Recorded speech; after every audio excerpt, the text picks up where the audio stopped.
इसको बोलते हैं ऊष्मा चालकता गुणांक। के का मतलब क्या हो गया? ऊष्मा चालकता गुणांक। समझ में आया? ये ऊपर सिर्फ ऊष्मा चालकता है और नीचे क्या लिख दिया? ऊष्मा चालकता गुणांक। तो यहां से मुझे के का मान निकालना है, तो के बराबर क्या हो जाएगा बताओ? इसका तिर्यक गुणा कर दो, क्यू एल बटे में क्या हो जाएगा? ए और T1 माइनस T2 और इंटू क्या हो गया? T। ठीक है, ये इसका सूत्र बन गया। अब मुझे इसका मात्रक निकालना है यार, तो मात्रक यहीं से निकाल लेते हैं। देखना, क्यू माने क्या होता है? जूल। ऊष्मा का मात्रक क्या हो गया? जूल। ठीक, लंबाई का मात्रक क्या हो गया? मीटर। क्षेत्रफल का क्या हो गया? Metre square. ताप का क्या हो गया? केल्विन। और इसका क्या हो गया? सेकेंड।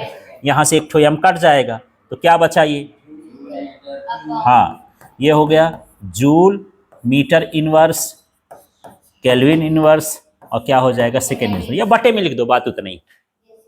ये इसका मात्रक निकल आया। ठीक है, तो जूल ऊपर है, ये बटे में है, ऊपर ले जाके तो लिखेंगे तो माइनस माइनस लिख देंगे। ठीक है, अब हम यहां पर इसका विमी सूत्र भी देख लेते हैं। इसका विमी सूत्र भी क्या हो जाएगा? यहीं से क्यू का जो कार्य का होता है क्या? mL2T-2। फिर लंबाई का L, फिर यहां पर A का L2 है ना, क्षेत्रफल का L2 होता है। और फिर क्या? K का K ही होता है।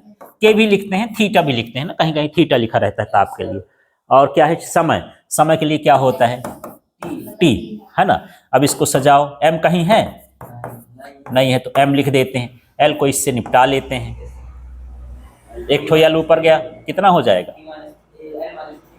नहीं, L तो 2 है भाई, ये ऊपर एक ठो L बचा है ना, ऊपर जाएगा तो एक ठो L इधर से भी काट दूं। चलो, ये भी कट गया, ये भी कट गया। अब क्या बचा?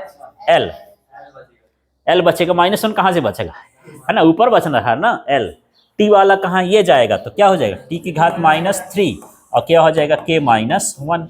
ये इसका भी सूत्र हो गया, है ना। ये भी कैसी राशि है? अदिश राशि है। ये किस पर निर्भर करती है? पदार्थ पर निर्भर करती है। हाँ, ये माइनस में ना है, प्लस में होगा तब ना कटता। ठीक है, ऐसे जाएगा। ये किस पर निर्भर करता है? पदार्थ पर निर्भर करता है।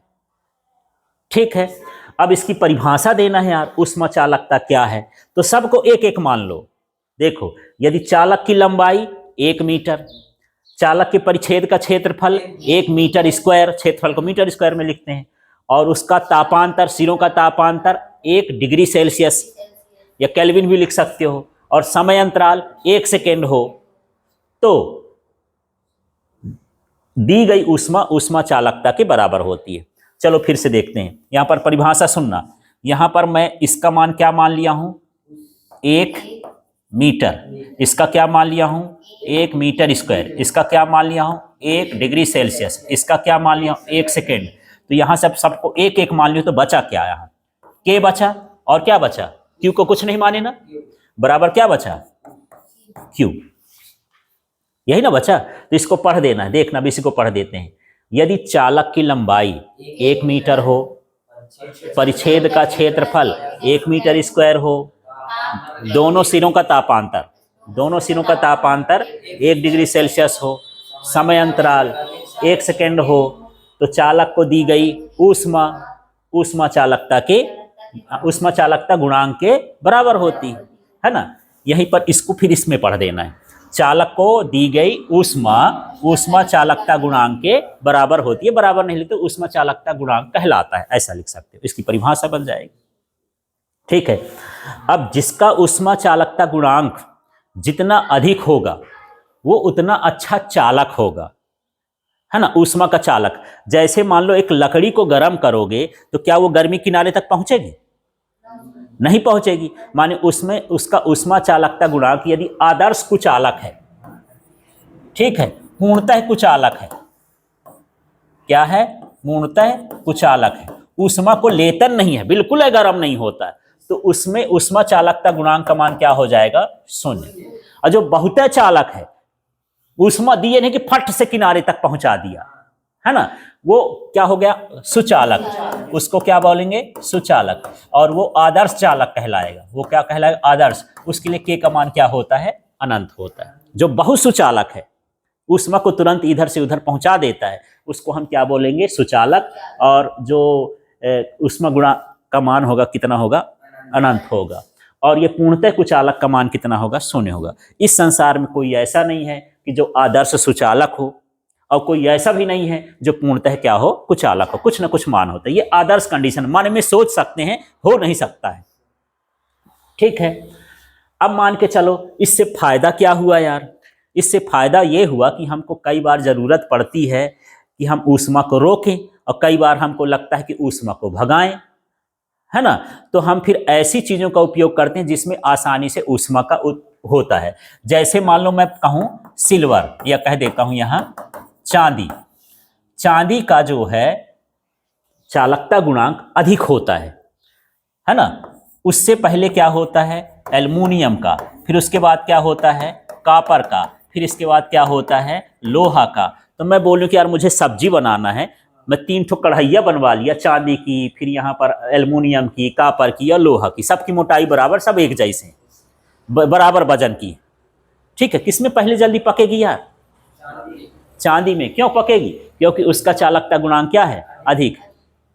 ठीक है, आजकल देखो चाय वाय बनाने वाले बर्तन या कुकर उकर के बर्तन में पेंदी के नीचे कॉपर चिपका देते हैं, नीचे कॉपर चिपका रहता है। ठीक है, उससे क्या होता है, क्यों चिपकाते हैं यार, ये ऊष्मा को क्या करेगा, जल्दी अवशोषित करेगा, तो खाना जल्दी पकेगा। अभी मैं बर्तन दिखा देता हूं, मेरे पास एक ठो पड़ा होगा, तो ये इस तरह से होता है। तो ये ऊष्मा चालकता जिसकी अधिक होगी, है ना, उससे हम ये बर्तन बनाएंगे। अब यहां पर मान लो यहां लकड़ी है, लकड़ी कुचालक होती है, बेकेलाइट है, इसका मान बहुत कम होता है, माने ऊष्मा लेता नहीं है। तो जब हमको कढ़ैया है, तो कढ़ैया की मुट्ठी बनाना है, तो उसमें क्या लगा रहता है, प्लास्टिक लगा रहता है, बेकेलाइट लगा रहता है, करिया करिया जो लगा रहता है कुकर उकर उकर में, वो क्या कहलाया, बेकेलाइट। क्यों लगाते हैं उसका, हाँ, गर्म ना होगा। तो यहां से ना जाने भाई उसका चालकता गुणांक क्या होगा, कम होगा उसका, हाँ कम होगा। इसलिए हम उसको, जिसका चालकता गुणांक अच्छा होगा उसको पकाने वाले बर्तन में, है ना, और जिसका चालकता गुणांक कम है उसको उठाने वाले उस चीजों में उसको लगा लेंगे, है ना, हैंडल बनाने में कर लेते हैं। तो इस तरह से इसको उपयोग करते हैं। बड़ी बड़ी फैक्ट्री होती हैं, तो उसमें अग्निसही ईंटें लगाई जाती हैं, माने एक चिमनी बनाई जाती है। जैसे यहाँ पर कोयला जल रहा ना, तो इसकी गर्मी बाहर ना निकले, तो यहाँ पर हम ईंटा ऊंटा सब ऐसे ऐसे किनारे करके ऐसे बनाते हैं। तो हम कौन सी ईंटा लगाएंगे भाई, किस पदार्थ की बनाएंगे, तो पहले हम पदार्थ देखेंगे कि कौन ऊष्मा को अच्छे से सह सकता है और कम कौन अवशोषित करेगा, माने कुचालक की तरह काम करे। इस तरह की ईंटों का हम उपयोग करेंगे। ठीक है, अब हम ये काहे पहने हैं यार, क्या दिक्कत है इसमें, ये भी कुचालक है, ऊष्मा को भीतर नहीं जाने देता है।